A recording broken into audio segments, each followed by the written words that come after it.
बापू के बेटा बेटा बेटा बेटा मपना बापू के बेटा लत खोल हई।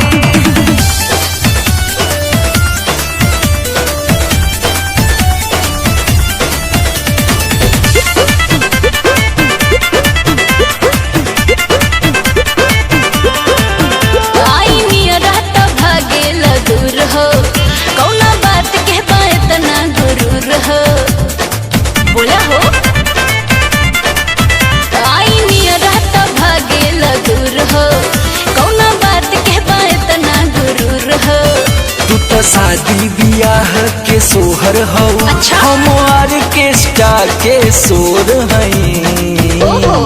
तू अपना डैडी के बेटी दुलारी हम अपना बाप के बेटा लता खोर हई। अपना डैडी के बेटी दुलारी हम अपना बाप के बेटा लता खोर हई।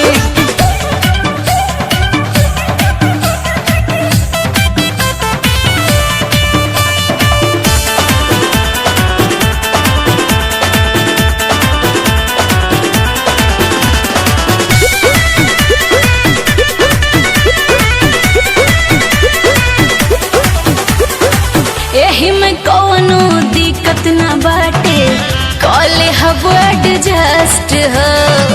अपना चलते होखे न देहब तोहरा के कष्ट हो। का बुझला?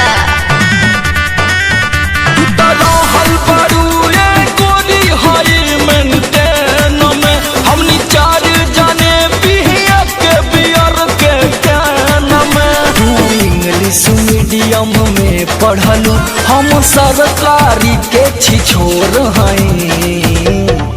तू अपना डैडी के बेटी दुलारी हम अपना बाप के बेटा लत खोर हई। अपना डैडी के बेटी दुलारी हम अपना बाप के बेटा लत खोर हई। बाप के बेटा बेटा बेटा बेटा अपना बाप के बेटा लत खोर हई।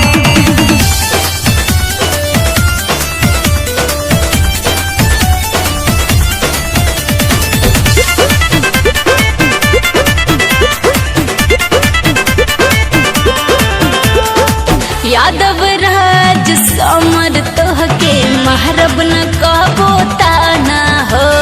जौवन तू कहबा खियाइब बना के हम तोहके खाना हो। अब मान कभी जा।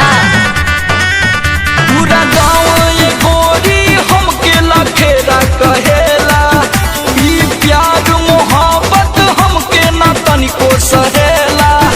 तू तो सबके दिल के बारू, अरे हम तो पूरा कठोर हई। तू अपना डैडी के